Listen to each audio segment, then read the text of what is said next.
ونشهد أن لا إله إلا الله وحده لا شريك له ونشهد أن سيدنا وسندنا وحبيبنا وطبيب قلوبنا ومولانا محمدا عبده ورسوله الذي أرسله الله تعالى بالحق بشيرا ونذيرا وداعيا إلى الله بإذنه وسراجا وقمرا منيرا. أما بعد فأعوذ بالله من الشيطان الرجيم. بسم الله الرحمن الرحيم.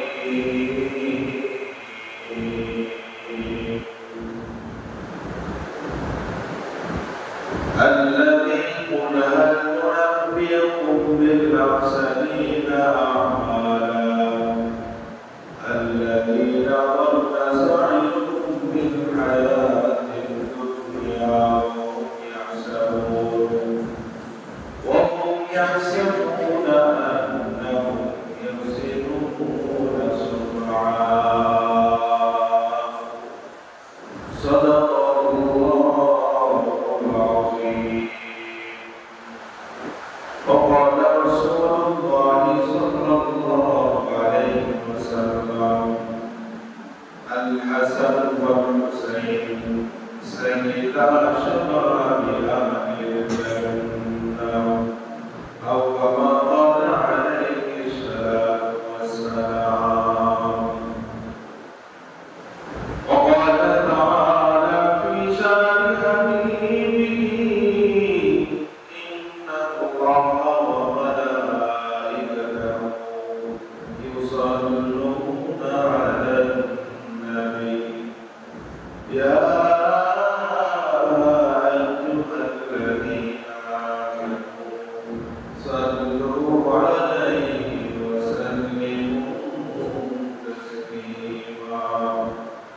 اللهم صل على محمد وعلى آل محمد كما صليت على إبراهيم وعلى آل إبراهيم إنك حميد مجيد.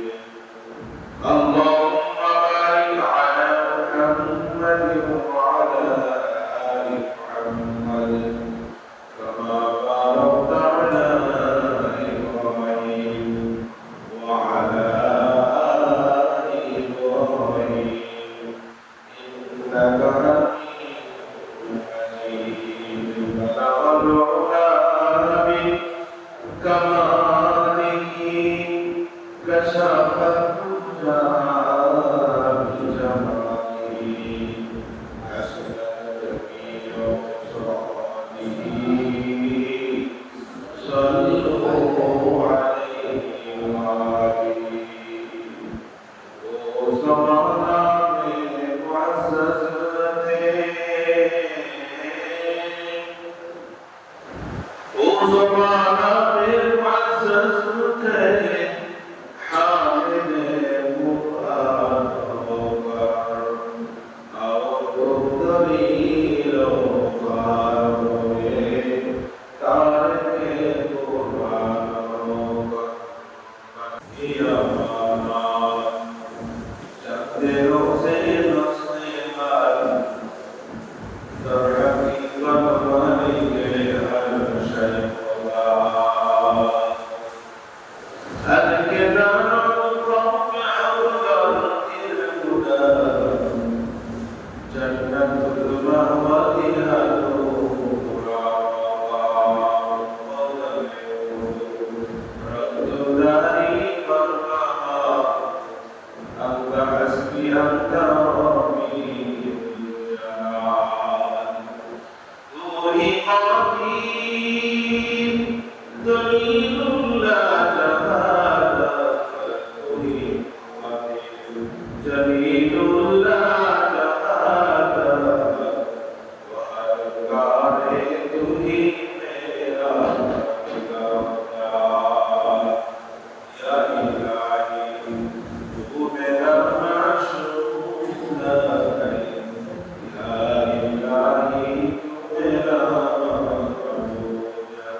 বলতেছিলাম যে দিক থেকে আল্লাহ রাব্বুল আলামিন আসমান জমিন সৃষ্টি করেছেন সেই দিন থেকে গণনার মাস 12টা।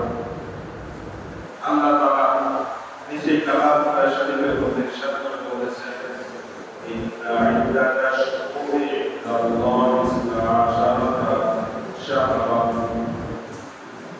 ইন্না ইদ্দাতাশ শুহুরি ইনদাল্লাহি ইসনা আশারাতা শাহরান ফি কিতাবিল্লাহি ইয়াওমা খালাকাস সামাওয়াতি ওয়াল আরদ। যে দিন থেকে আল্লাহ রাব্বুল আলামিন আসমান জমিন সৃষ্টি করেছেন সেই দিন থেকে গণনার মাস 12টা। মিনহা আরবাআতুন হুরুম। এই 12টা মাসের মধ্যে আবার 4টা মাস বিশেষ করে সম্মানিত করেন সুবহানাল্লাহ। এই 4টা মাসের মধ্যে যথাক্রমে জিলহজ, মুহররম, রজব মাস। এই 4টা মাস যেই দিন থেকে আল্লাহ রাব্বুল আলামিন আসমান জমিন সৃষ্টি করেছেন সেই দিন থেকে গণনার মাস হলো 12টি। এই 12টা মাসের মধ্যে এই 4টা মাসকে আল্লাহ তাআলা বিশেষভাবে সম্মানিত করেছেন। বলেন সুবহানাল্লাহ। এই 4টা মাস সম্মানিত, বিশেষ করে সম্মানিত 4টা মাসের মধ্যে একটা মাস হলো মুহররম মাস। মুহররম মাসের কিছু গুরুত্ব ফজিলত নিয়ে আমি গত জুমায় আলোচনা করেছিলাম।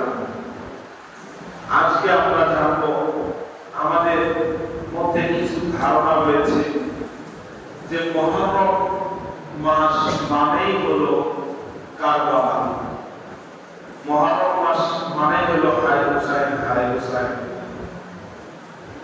আমার বয়োজ্যেষ্ঠ হুজুর এটা অনেকেই ধারণা করে থাকে। আয়াতের তর্জমা বুঝে থাকলে বলে এই মুহররম মাস আল্লাহ তাআলার কাছে দামি কোন সময় থেকে, যেই দিন থেকে আল্লাহ তাআলা আসমান এবং জমিন সৃষ্টি করেছেন সেই দিন থেকেই আল্লাহ তাআলার কাছে 12টা মাস, গণনার মাস 12টা, এবং এই 12টা মাসের মধ্যে 4টা মাস বিশেষ করে আল্লাহ তাআলার কাছে সম্মানিত।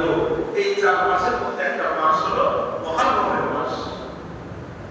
এই মুহররম মাস যে দামি মাস, সম্মানিত মাস, এটা কি হযরত হুসাইন রাদিয়াল্লাহু তাআলা এই মাসে ইন্তেকাল করেছেন এই জন্য কি দামি, নাকি আল্লাহ তাআলা আগে থেকেই দামি করেছেন?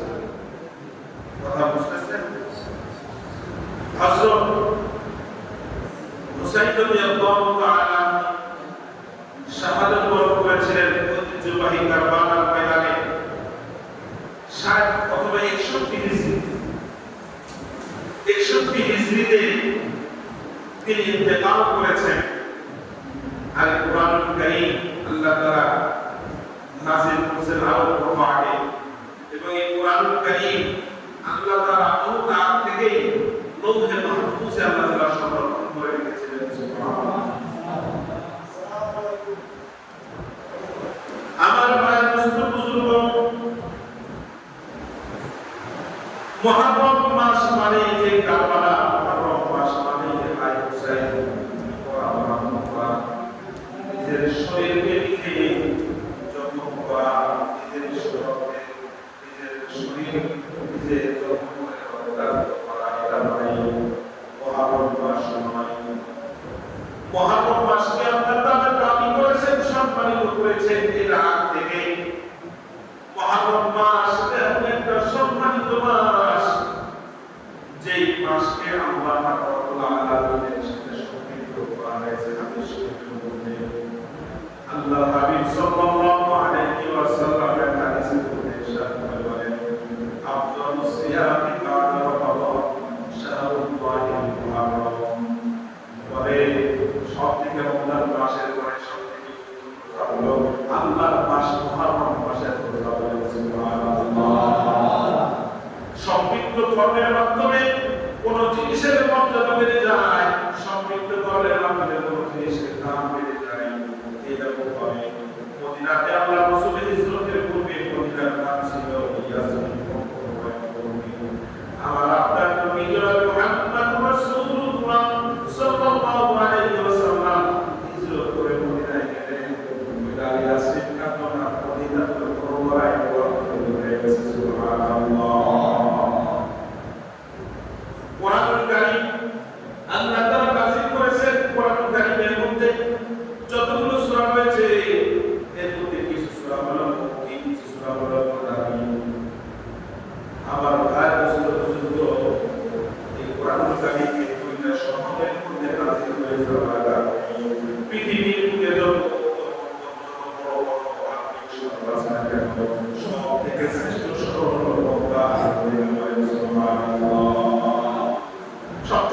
সদর কোনটা?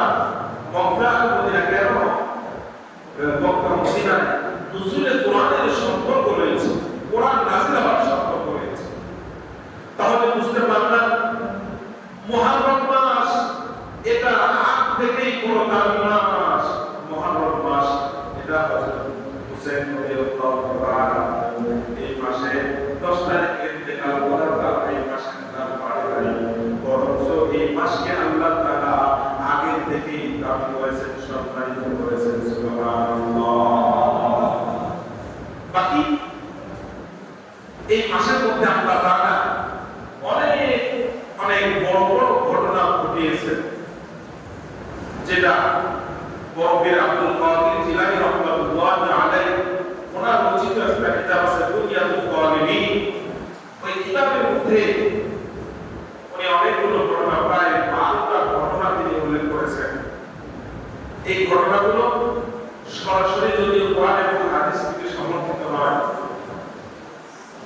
কিন্তু হুজুরগানের দিনের কাশফের মাধ্যমে এটা উপলব্ধ। যদিও কাশফ এটা শরীরের দলিল নয়, কথা মনে রাখবেন। কাশফ অন্তর চক্ষু খুলে যাওয়া, হুজুরগানের দিনে এরকম কিছু আল্লাহ তাআলা কিছু কারামত দান করেন। কারামাতুল আউলিয়া হাক্কুন, ওলি আউলিয়াদের কারামত কাশফ এটা সত্য বটে, কিন্তু এটা শরীয়তের কোনো দলিল নয়। এগুলো দিয়ে শরীয়তের দলিল দেওয়া যায় না, শরীয়তের প্রমাণ দেওয়া যায় না। কথাটা মনে থাকবে। অনেকে বলে আমি পীর সাহেব হুজুরের কাছে গেছিলাম, আমি একটা কথা বলতে চেয়েছি, কিন্তু উনি আগ থেকে সেই কথাটা বলে ফেললেন। উনি মনে হয় গায়েবের খবর জানেন। বলেন না নাউজুবিল্লাহ। গায়েবের খবর একমাত্র কে জানে? আওয়াজ করে বলেন গায়েবের খবর কে জানে? এই যে দেওয়ালের ওই পারে এখন কি আছে আমরা তো দেখতে পাই, দেখতে পাচ্ছি।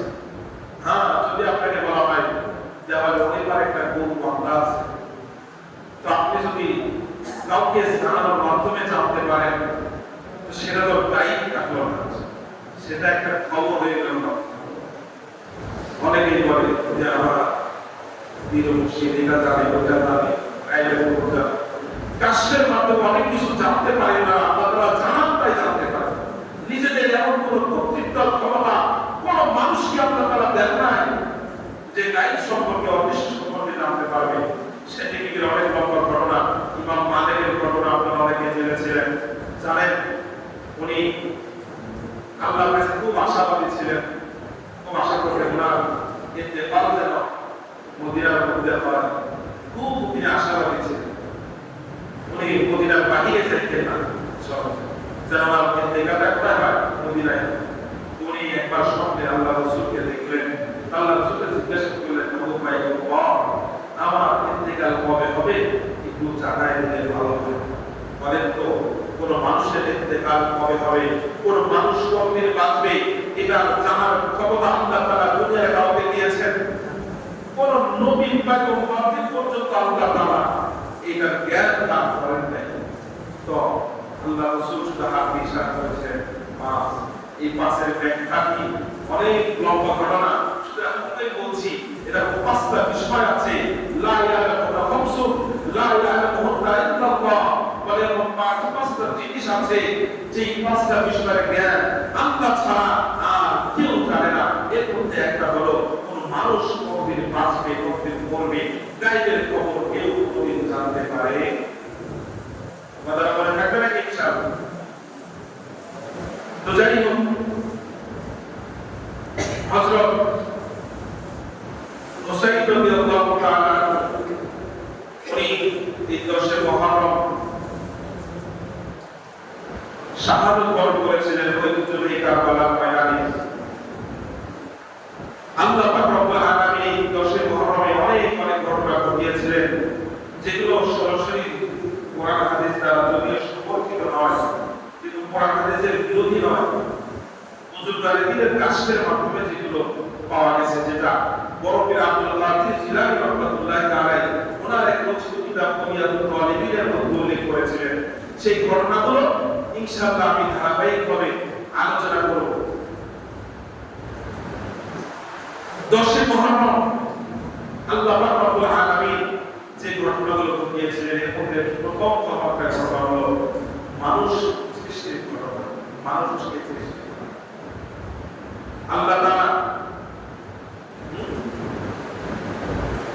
তাআলা পবিত্র কালামুল্লাহ শরীফের মধ্যে বলতেছেন ওয়া কুল্লা লিল মালাইকাতি ইন্নী খালিকুম বাশারাম মিন তিন। আল্লাহ তাআলা বলতেছেন স্মরণ করো সেই সময়ের কথা যখন আমি ফেরেশতাদেরকে বলেছিলাম যে আমি মাটি থেকে মানুষ তৈরি করব। মাটি থেকে কি তৈরি করব? মানুষ তৈরি করব। আল্লাহ তাআলা যখন এটা সুন্দরভাবে সুমন্ত্রিত সুবিন্যস্ত করলেন, আল্লাহ তাআলা নিজে বলতেছেন ফাইজা সাওয়াইতু ওয়া নাফাখতু ফীহি মিন রূহি, যখন আমি এটাকে সুবিন্যস্ত করলাম এবং তার মধ্যে আমার রূহকে ফুঁকে দিলাম, সব ফেরেশতাদেরকে আমি নির্দেশ দিলাম ফাকাউলা মুসাআদিন, তোমরা যেন সকলেই সিজদায় অবনত হও। মানে ফেরেশতা এই মাটির মানুষের জন্য যেন তোমরা সম্মানজনক সিজদা করো। নির্দেশটা কার ছিল? আল্লাহর ছিল। কার ছিল? ফাসাদাল মালাইকাতু কুল্লুহুম আজমাউন। আল্লাহ তাআলা তাকিদ দিয়ে বলতেছেন সব ফেরেশতা সিজদা করলো, সব ফেরেশতা সিজদা করলো ইল্লা ইবলিস, কিন্তু ইবলিস সে কি করলো না? সিজদা করলো না। ইস্তাকবার ওয়া কানা মিনাল কাফিরিন, সে অস্বীকার করলো সিজদা করতে। এই এক সিজদা সে অস্বীকার করার কারণে সে কাফেরদের অন্তর্ভুক্ত হয়ে গেল। আওয়াজ করে বলেন নাউযুবিল্লাহ। শয়তান যুক্তি দান করেন, গুফতে শয়তান আজয়ানাম বিন্নারা কাবলে আমত কষ্টে মানহুল্লা জারা। গুফতে শয়তান মানজায়ানাম বিন্নারা কাবলে আমত কষ্টে মানহুল্লা জারা। ইবলিস শয়তান সে আল্লাহ পাক রব্বুল আলামিনের সামনে যুক্তি দাঁড় করাইলো। সে বলল আমি আদমের থেকে দামি, আপনি আদমকে মাটি দিয়ে তৈরি করেছেন, মাটির স্বভাব হচ্ছে টাকা, আর আপনি আমাকে আদম দিয়ে সৃষ্টি করেছেন, আদমের স্বভাব হলো করে ওঠা। সুতরাং আমি মাটির তৈরি, এই একটা টুকরো মানুষকে আমি সিজদা করতে পারবো না। এই একটা নির্দেশ অমান্য করার কারণে কিয়ামত পর্যন্ত আল্লাহ পাক রব্বুল আলামিনের গুসার বিপরীত পাত্র হয়ে গেল। বলেন নাউযুবিল্লাহ। লানতের মালা গলায় পড়ল এই শয়তান। কয়টা সিজদা অমান্য করার কারণে? আমাদের এখান থেকে বুঝতে হবে ইবলিস সে যদি একটা সিজদা অমান্য করার কারণে কিয়ামত পর্যন্ত যদি সে আল্লাহর নাফরমানি হয়ে থাকে এবং আবার কোনদিন সে জান্নাতে যেতে পারবে না, কিয়ামতের পর ফয়সালা হয়ে যাবে, সে জান্নাতের অধিবাসী হয়ে যাবে, জাহান্নামী হয়ে যাবে। সে সম্পর্ক আল্লাহ তাআলা করবেন যে ঠিক আছে তুমি একটা কাজ করো, আমি আদমের একটা শেকেল বানাই দেই, এই আদমকে একটা সিজদা করো, তাহলে তুমি মুক্তি পেয়ে যাইবা। মানে না, সেই দিনও সে অস্বীকার করবে, যুক্তি পেশ করবে, চিরকালের জন্য সে জাহান্নামী হয়ে যাবে।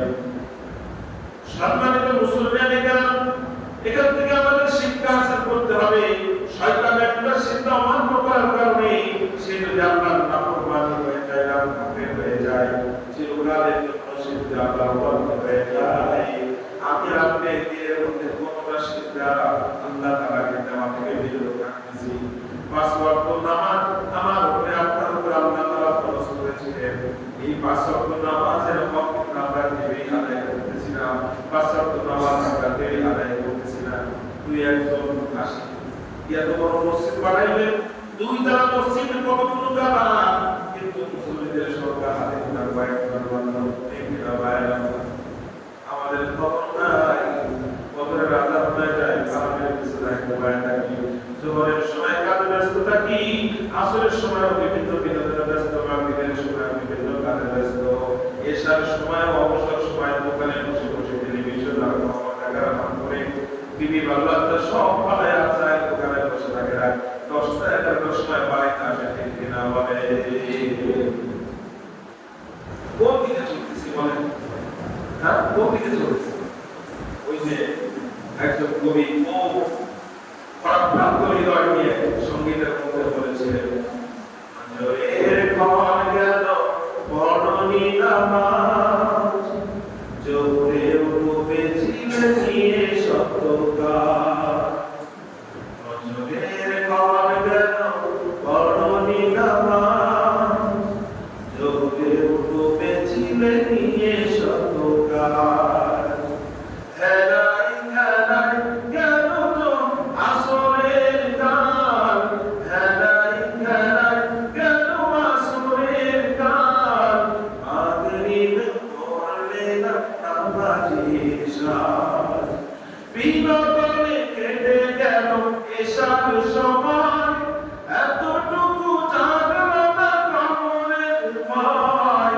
বুঝলে না একবার রাজাদের ভয় মুসলিম নাম নিতে মিলে না তোলা ঠিক কিনা বলে মুসলমান নাম নেই ঠিক কিন্তু পাঁচ ওয়াক্ত নামাজের সাথে আমাদের কি নাই সম্পর্ক নাই পাঁচ ওয়াক্ত নামাজ পড়বো তো ভাই ইনশাআল্লাহ তাহলে মহাপ্রভুর শিক্ষার মধ্যে একটা শিক্ষা আমাদের যে পাঁচ ওয়াক্ত নামাজ আমাদেরকে পড়তে হবে শয়তান এক সিজদা না দিয়া কিয়ামত পর্যন্ত সিজদা আল্লাহ নাফরমানি করে থাকে কাফের হয়ে যায় আমি আর আপনি কতগুলো সিজদা আল্লাহকে দেওয়া থেকে বঞ্চিত হচ্ছি দিচ্ছি না ইচ্ছা করেই কতগুলো সিজদা থেকে দূরে থাকতেছি হ্যাঁ চিন্তা করার বিষয় আছে কিনা রে বলে আমার ভাই দোস্ত বুজুর্গ পাঁচ ওয়াক্ত নামাজের ইহতিমাম করব করব ভাই ইনশাআল্লাহ এই যে মুহররম মাসে একটা ঘটনা যে আল্লাহ তাআলা এই মাসে আল্লাহ তাআলা কি করেছেন হযরত আদম আলাইহিস সালামকে তৈরি করেছিলেন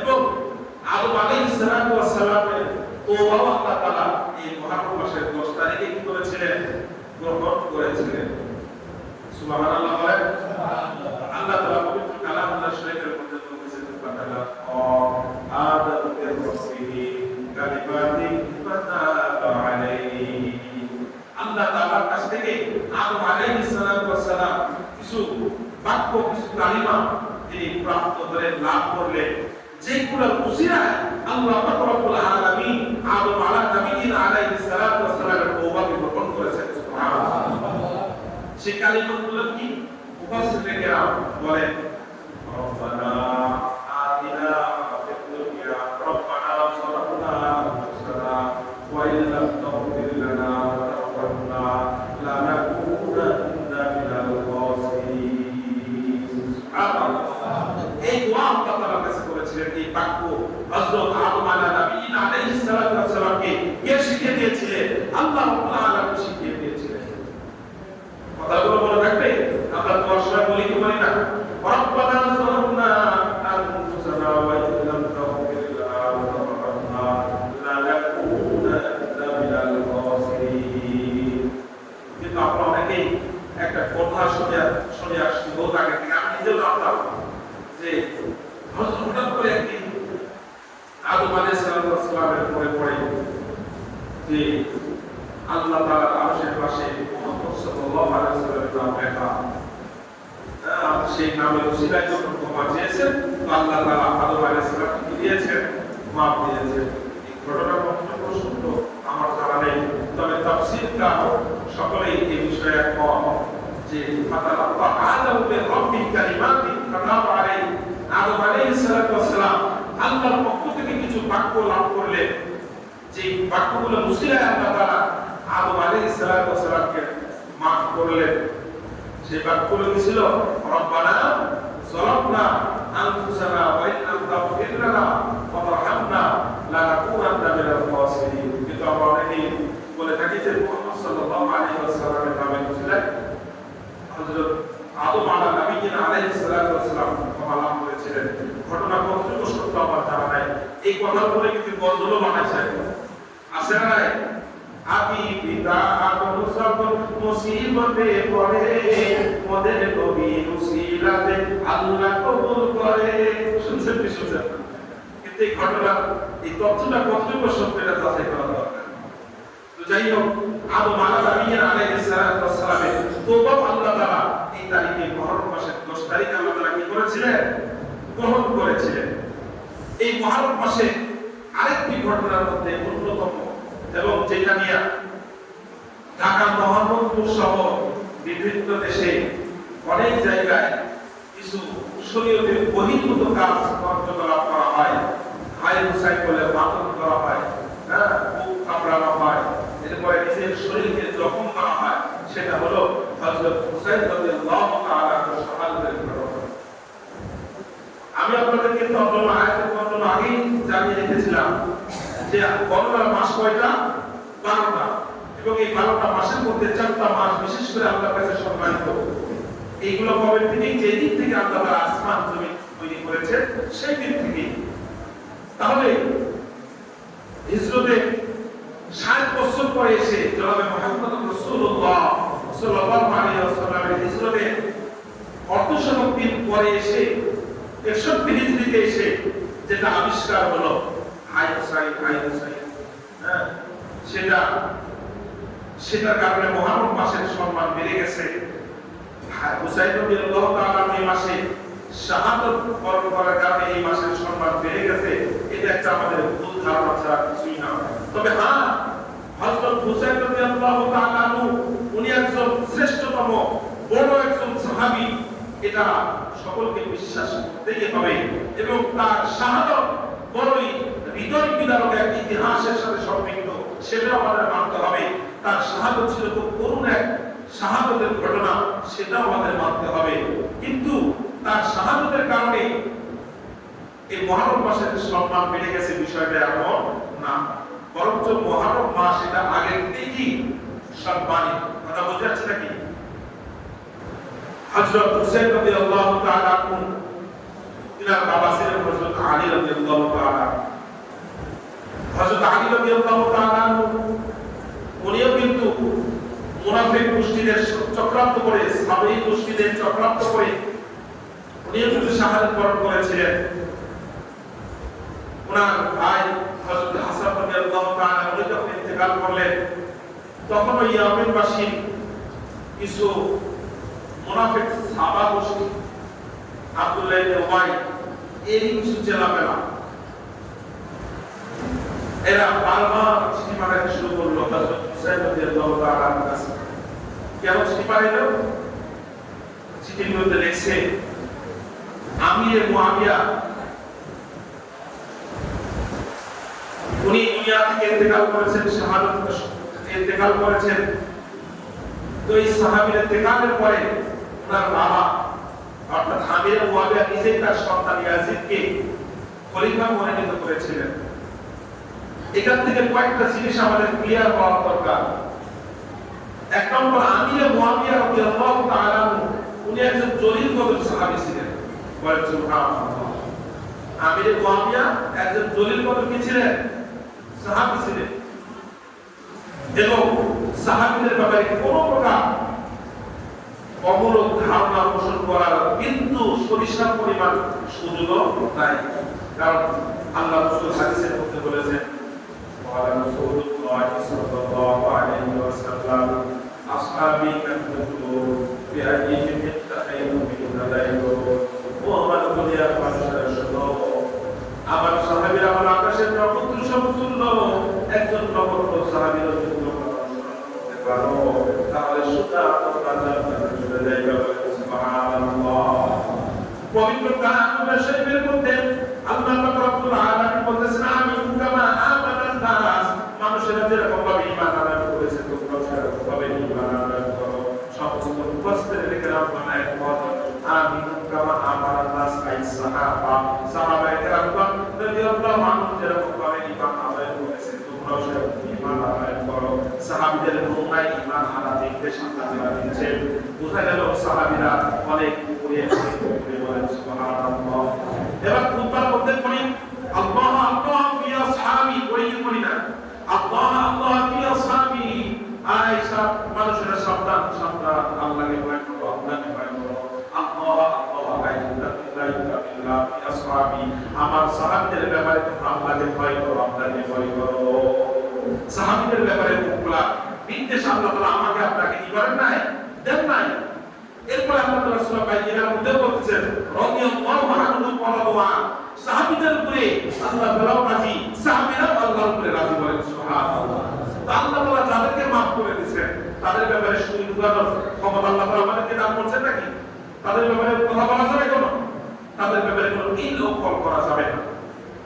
এবার আসেন হযরত মুআবিয়া রাদিয়াল্লাহু তাআলা উনি দেখলেন যে আমার পরে খেলাফতের সবথেকে উপযুক্ত রাষ্ট্র পরিচালনার দক্ষতা, যোগ্যতা ইয়াজিদের মধ্যে আছে এবং উপস্থিত সাহাবীদের সাথে পরামর্শ করলেন যে খেলাফত কাকে দেওয়া যায়। সাহাবায়ে কেরামের সকলের সম্মতিক্রমে ইয়াজিদকে নির্বাচন করা হয় খলিফা হিসেবে। তদানীন্তনকালে ইয়াজিদ একটা যুদ্ধ পরিচালনার মধ্যে ছিল। তখন এই দামেস্ক, তখন ছিল রাজধানী দামেস্ক, রাজধানী ছিল দামেস্কের মধ্যে ইয়াজিদ উপস্থিত ছিল না, সে পুরো একটা যুদ্ধের মধ্যে ছিল। নিজের ছেলে হিসাবে মনোনয়ন করছেন, বিষয়টা এখন না, ওনার মধ্যে খেলাফতের যোগ্যতা ছিল বিদায় তাকে খেলাফত দান করছেন এবং সাহাবীদের পরামর্শ ক্রমে দিয়েছিলেন। সব সাহাবীরা এই দিনটা মোটামুটি সকলে মেনে নিল যে হ্যাঁ ঠিক, সকলেই একমত। কিন্তু কিছু কিছু সাহাবী, মক্কা এবং মদিনার কিছু জলিল কদর বড় বড় সাহাবী তখনও পর্যন্ত তার খেলাফতকে মেনে নেয় নাই। কথা বুঝে আসছে নাকি ভাই? তখন আমাদেরকে একটু মনে রাখতে হবে, কুফার গভর্নর ছিল নোমান ইবনে বশীর। কুফা একটা রাজধানী ছিল, কুফার গভর্নর ছিল নোমান ইবনে বশীর। এরপরে বসরার গভর্নর ছিল উবাইদুল্লাহ ইবনে জিয়াদ। এই নামটা মনে রাখবেন, উবাইদুল্লাহ ইবনে জিয়াদ। এই গভর্নরটা একটু শক্ত মেজাজে, রূঢ় মেজাজে ছিল, উবাইদুল্লাহ ইবনে জিয়াদ। আর মদিনার গভর্নর ছিল ওয়ালিদ ইবনে উতবা। ওয়ালিদ ইবনে উতবা। এই তিনজন গভর্নরের কাছে ইয়াজিদ যখন যুদ্ধ শেষ করে দেশে আসলো, নিজের বাবার জানাজা পর্যন্ত করতে পারে নাই। এসে দেখে জানাজার কার্যক্রম মাত্র সম্পাদন করে দাফন কাফন শেষ করে সব বাড়ির দিকে ফিরতেছে, এমন সময় মুআবিয়া রাদিয়াল্লাহু তাআলার ছেলে ইয়াজিদ বাড়ির দিকে আসতেছে। তো এসে দেখলেন যে বাবা ইন্তেকাল করেছেন এবং জানতে পারলেন যে খেলাফতের জিম্মাদারি আমাকেই দেওয়া হয়েছে। তো উনি সব খলিফা গভর্নরদের কাছে চিঠি পাঠাইলেন, মদিনার গভর্নর, এরপরে কুফার গভর্নর, এরপরে মক্কার গভর্নর, সকলের কাছে চিঠি পাঠাইলেন যে তোমরা কি করো, আমার খেলাফতকে মেনে নাও। তো সবাই চিঠি পাওয়ার পরে মোটামুটি সবাই বায়াত গ্রহণ করছে। কিন্তু কয়েকজন জলিল কদর বড় বড় 4-5 জন সাহাবী আছেন। এর মধ্যে আব্দুল্লাহ ইবনে আব্বাস, যে আব্দুল্লাহ ইবনে আব্বাস রাদিয়াল্লাহু তাআলা আপনি বলা হয় রাইসুল মুফাসসিরিন, সমস্ত মুফাসসিরিনদের হেড লিডার ছিলেন আব্দুল্লাহ ইবনে আব্বাস রাদিয়াল্লাহু তাআলা। তিনিও তখন পর্যন্ত তার খেলাফতকে মেনে নেননি। এরপর আব্দুল্লাহ ইবনে ওমর রাদিয়াল্লাহু তাআলা, আব্দুর রহমান ইবনে আবু বকর রাদিয়াল্লাহু তাআলা, আব্দুল্লাহ ইবনে জুবাইর রাদিয়াল্লাহু তাআলা, পঞ্চম নম্বর হযরত হুসাইন রাদিয়াল্লাহু তাআলা। এই বড় বড় লিডার সাহাবী, 5 জন জলিল কদর সাহাবী, এই 5 জন তখন পর্যন্ত খেলাফত কি করে নাই, মেনে নেন নাই। কিন্তু মদিনার গভর্নর যেই ওয়ালিদ ইবনে উতবা ছিলেন, তিনি যখন প্রেসার কিক করলেন যে ইয়াজিদের খেলাফতকে তোমরা কি করো, মেনে নাও, তো বাকি যে 4 জন ছিল মোটামুটি সবাই কি করছে, প্রাথমিক পর্যায়ে যদিও খেলাফতকে মেনে নেন নাই, কিন্তু খেলাফতটা প্রেসার কিক করার কারণে মেনে নিয়েছে। কিন্তু হুসাইন রাদিয়াল্লাহু তাআলা তিনি কি করেন নাই, তার খেলাফতকে মেনে নেন নাই। তিনি দেখলেন যে মদিনায় এখন আর থাকা সম্ভব না, তিনি চলে আসলেন মক্কায়। তিনি ইচ্ছা পোষণ করেছিলেন, ওনার কাছে বারবার ওই তৃতীয় পক্ষ সাহাবা গোষ্ঠী, মনে রাখবেন এই সাহাবা গোষ্ঠী হুসাইন রাদিয়াল্লাহু তাআলার কাছে চিঠি পাঠাইছে বারবার, আমরা কুফাবাসী 1 লক্ষ বীর যোদ্ধা প্রস্তুত আছি, আমিরের মুআবিয়ার ছেলে ইয়াজিদের সাথে যুদ্ধ করার জন্য তৈরি আছি, তার খেলাফত আমরা মেনে নেই না। আপনার মধ্যে এত বড় একজন সাহাবী থাকতে আমরা এই ইয়াজিদের খেলাফত, ইয়াজিদ ছিল তাবেঈ, ইয়াজিদ কি ছিল, তাবেঈ, ইয়াজিদের খলিফার খেলাফতকে মেনে নিব, এটা আমরা প্রস্তুত না। আমরা 1 লক্ষ তৈরি আছি তার সাথে জিহাদ করার জন্য, আপনি আসেন, আপনার হাতে আমরা বায়াত গ্রহণ করব। কথাটা বুঝতে পারছেন? এই বুঝে থাকলে পরে এই চিঠি যে পাঠাইছিল, কারা পাঠাইছিল? তৃতীয় পক্ষ মুনাফিক গোষ্ঠী, সাহাবা গোষ্ঠী। কি গোষ্ঠী? কথা মনে থাকবে? এই সাহাবা গোষ্ঠী চিঠি পাঠাইছিল আর বলতেছিল, আরে আপনার ব্যাপারে তো বলছে যে আপনি যুবকদের জান্নাতের সর্দার। আপনি বলছেন আল হাসান আল হুসাইন সাইয়্যিদা শাবাবি আহলিল জান্নাত, তো আমাদের পড়ি কি পড়ি না যে হাসান আর হুসাইন জান্নাতের যুবকদের সর্দার। আপনার ব্যাপারে বলছেন এত কথা, আপনার বাবা ছিলেন হযরত আলী রাদিয়াল্লাহু তাআলা আনহু, এরকম ভাবে ছেলেগুলা ছিলেন, আপনার মা জান্নাতের মহিলাদের সর্দারনি। এত বড় সম্মানী সাহাবী থাকতে আমরা কেন ইয়াজিদের হাতে খেলাফত গ্রহণ করব? এক লক্ষ হইয়াছে আপনি আসেন। মূলত ওই কুফার উদ্দেশ্যেই রওনা হয়েছিলেন। হিজরত করে যখন তিনি মদিনা থেকে আসবেন মক্কায়, আব্দুল ইবনে আব্বাস রাদিয়াল্লাহু তাআলা বললেন, ও ভাই শহীদ, আপনি কুফাবাসীদের উপরে অভিজ্ঞতা আপনার নাই। আপনার বাবাকে হযরত আলী রাদিয়াল্লাহু তাআলা আনহুকে কুফাবাসীর সেই সাহাবায়ে গোষ্ঠী যে চক্রান্ত ষড়যন্ত্র করে আপনার বাবাকে হত্যা করেছিল, ঠিক সেভাবে ইসলামের মধ্যে দাঙ্গা হাঙ্গামা লাগানোর জন্য, আপনাকে হত্যা করার জন্য তারা সেখানে মিথ্যা চিঠি দিয়ে আপনাকে পাঠাইছে। আপনি তাদের ফাঁদে পা দিয়েন না। ডাক্তার দিয়েছিলেন কি বলে, ও ভাই শহীদ, কারণ উনি জানেন যে হযরত হাসান হুসাইন রাদিয়াল্লাহু তাআলা আনহু কারবালার ময়দানে শহীদ হবে, আল্লাহ রাসূলের ভবিষ্যৎবাণী ছিল, এবং তিনি ছিলেন রাইসুল মুফাসসিরিন, সমস্ত মুফাসসিরিনদের সর্দার ছিলেন তিনি। তিনার এরকম অভিজ্ঞতা যোগ্যতা ছিল। তো যাই হোক, সকলের বাধা অপেক্ষা করে হুসাইন রাদিয়াল্লাহু তাআলা মক্কায় আসলেন। মক্কা থেকে তিনি ৭২ জন সহ, তিনার স্ত্রী পরিবার সহ ৭২ জন সহ কুফার উদ্দেশ্যে রওনা করলেন। মক্কার যত বড় বড় সাহাবীরা ছিলেন, সংক্ষেপে বলতেছি, কানটা খাড়া রাখেন, মক্কার যত বড় জলিল যত সাহাবী ছিল, সকলেই বাধা দিল যে আপনি কুফাতে যায়েন না, কুফাতে যায়েন না। তাদের ব্যাপারে তিক্ত অভিজ্ঞতা আমাদের আছে, তারা আপনাকে গেলে আপনার সাথে গাদ্দারি করবে, আপনি সেখানে যায়েন না।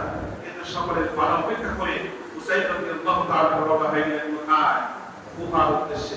প্রতিমধ্যে যখন এই খবর জানতে পারলেন, এর আগে এই মানুষ সাহাবীদের বাধা দেওয়ার কারণে হযরত হুসাইন রাদিয়াল্লাহু তাআলা তার এক ভাই মুসলিম ইবনে আকিল, এই মুসলিম ইবনে আকিলকে পাঠিয়েছিলেন, যাও আসলে কুফাবাসীর খবরটা একটু জেনে আসো, বাস্তবে কি তার এক লক্ষ তৈরি আছে কিনা, আসলে তো খেলাফতের যোগ্যতা আমি হুসাইন রাদিয়াল্লাহু তাআলা ছিলেন খেলাফতের যোগ্য, কিন্তু যেহেতু এক লক্ষ মানুষ তার খেলাফতকে মানতেছে না, বোঝা যায় তার খেলাফত এখনো পরিপূর্ণ হয় নাই, সুতরাং আমি সেখানে যাব, তুমি আমাকে দিয়ে তথ্য পাঠাও।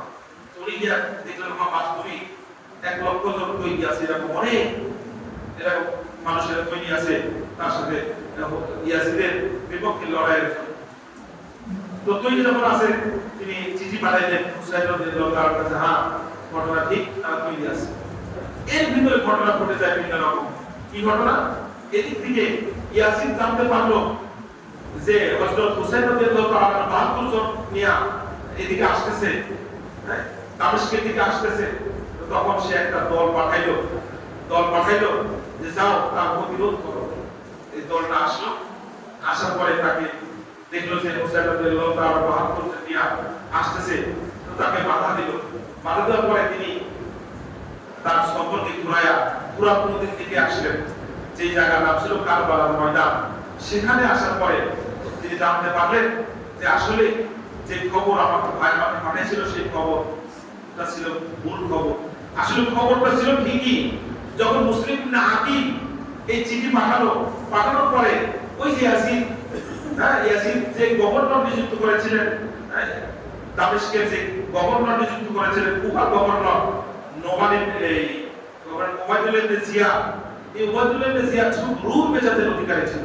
সে কি করলো? মুসলিম ইবনে আকিলকে হত্যা করে ফেলল। মুসলিম ইবনে আকিলকে যে হত্যা করলো, ওই যে ১ লক্ষ জন লোক ছিল তার পক্ষে লড়াই করার জন্য, তার বিপক্ষে সবাই সাবজার মা আয়েশা, মেয়ের আয়েশা, স্ত্রী আয়েশা বুঝা নিয়ে গেল, বাদ দাও, তার ইয়াজিদের খেলাফতকে তোমরা মেনে নাও, তার হুসাইনের পক্ষে থেকে জিহাদ করার কোনো প্রয়োজন নাই। একে সবাই বাড়িতে চলে গেল। এদিকে মুসলিম ইবনে আকিলকে কি করলো? হত্যা করলো। মুসলিম ইবনে আকিলকে হত্যা করার পর এখন তো সে চিঠি পাঠাতে পারে না হুসাইনকে, পারে কোন খবর আর তথ্য, বর্তমান যে অবস্থা, কুফার যে অবস্থা, সেই অবস্থা সে আর পাঠাতে পারে না, কোনো খবর পাঠাতে পারে না। এদিকে হুসাইন রাদিয়াল্লাহু তাআলা আগের চিঠির উপরে ভিত্তি করে আসলেন, যখন কুফার কাছাকাছি আসলেন, কারবালা পর্যন্ত আয়েশা জানতে পারলেন যে ঘটনা, যে চিঠি আমাকে পাঠানো হয়েছিল, সেই ঘটনা ছিল কি? মিথ্যা বা ষড়যন্ত্রমূলক ঘটনা ছিল। তিনি ষড়যন্ত্রের শিকার হলেন। তিনি এশিয়া অবস্থা বেগতি থেকে তিনটা প্রস্তাব করলেন। এক নম্বর প্রস্তাব করলেন যে আমাকে মক্কায় যেখান থেকে আসে সেখানে আমাকে ফিরত যেতে দাও। এই কথা থেকে বোঝা যায় উনি যুদ্ধের জন্য আসেন নাই, কারণ সাহাবীরা যুদ্ধের জন্য আসবে আর বাড়িতে ফিরত যাবে, এটা কাপড় শোনা, এটা কবিরা গুনাহ। কোন সাহাবী কবিরা দূরের কথা, একটা সগীরা গুনাহ চিন্তা কোন সাহাবী থেকে করা যায় না। উনি মূলত এসেছিলেন বাস্তবতা উপলব্ধি করার জন্য। তো তিনি প্রস্তাব রাখলেন আমাকে মক্কায় কি করো, ফিরত যাইতে দাও। কিন্তু মক্কায় ফিরত যাইতে দেওয়া হলো না। দুই নম্বর প্রস্তাব দিলেন আমাকে কোনো মুসলিম সীমান্ত এলাকায় ছেড়ে দাও, আমি সেখানে কি কাফেরদের সাথে কি করব, জিহাদ করব। তোমাদের সাথে তোমরা মুসলমান, তোমাদের সাথে জিহাদ করা যাবে না। তৃতীয় প্রস্তাব দিলেন যে তোমরা আমাকে ইয়াজিদের কাছে সরাসরি নিয়ে চলো, আমি ইয়াজিদের সাথে সরাসরি কথা বলতে চাই। তিন প্রস্তাবের কোন প্রস্তাবের মানল না। কিন্তু ওই ওয়াদুল ইবনে জিয়াদ সে যদি একটু নরম হয়েছিল তিন প্রস্তাব পেয়ে মানবে ভাব, এমন সময় সীমার নামে একজন সে বললো শিকারী হাতে পেয়ে হাতছাড়া করার কোনো সুযোগ নাই। এই প্রস্তাব দিয়ে তাকে ফুসলায়া সেই কারবালার ময়দানে ৭২ জন সহ হযরত হুসাইন রাদিয়াল্লাহু তাআলাকে শাহাদাতের অমিয় সুধা পান করার তারা বাধ্য করেছে। এই ছিল কারবালার ইতিহাস। এখান থেকে ছোট্ট একটা কথা বলে আমি শেষ করে দিচ্ছি। সেটা হলো হযরত হুসাইন রাদিয়াল্লাহু তাআলা তিনি মূলত জিহাদ বা যুদ্ধ বিগ্রহ মারামারি হানাহানির জন্য আসেন নাই, হ্যাঁ, এবং তিনি মূলত তৃতীয় পক্ষ সাবা গোষ্ঠী মুনাফিকদের ষড়যন্ত্রের শিকার হয়েছিলেন। এবং তদানীন্তনকালে যত সাহাবীরা উপস্থিত ছিলেন কোন সাহাবীরা ইয়াজিদের বিরুদ্ধে যুদ্ধ মামলা মোকদ্দমা কিছু কোনো বিদ্রোহ কিছু করে নাই। বোঝা যায় এটা তৃতীয় পক্ষের একটা ষড়যন্ত্র। আরেকটা বিষয় উপলব্ধি করতে হবে, ইয়াজিদ অপরাধীরা হোসেন রাদিয়াল্লাহু দোষ করেছেন কি করেছেন না, এখানে আমরা অনেক বাড়াবাড়ি করে থাকি। মাথায় রাখতে হবে হোসেন রাদিয়াল্লাহু তাআলা হলেন সাহাবী আর ইয়াজিদ হলো তাবেঈ, আর তাবেঈ হাজার হাজার লক্ষ লক্ষ তাবেঈ মিলেও একজন সাহাবীর সমান হতে পারে। কথা বোঝা আসছে?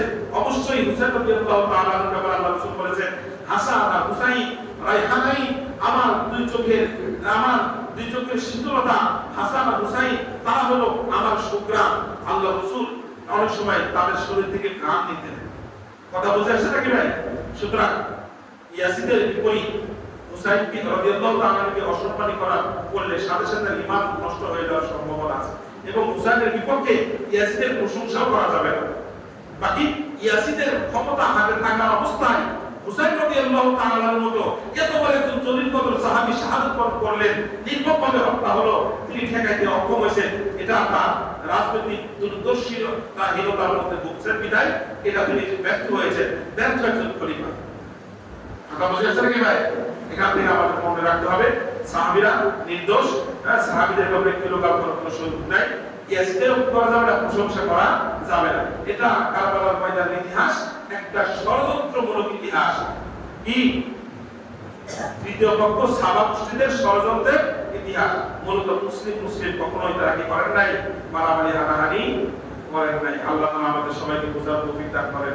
এই ঘটনা বুঝতে হলে আপনি একটু ইতিহাস পড়বেন। মুসলমান হিসাবে ইতিহাস একটু পড়ার দরকার। আল্লাহ রাব্বুল আলামিন আমাদের সবাইকে সত্যি জানার তৌফিক দান করেন।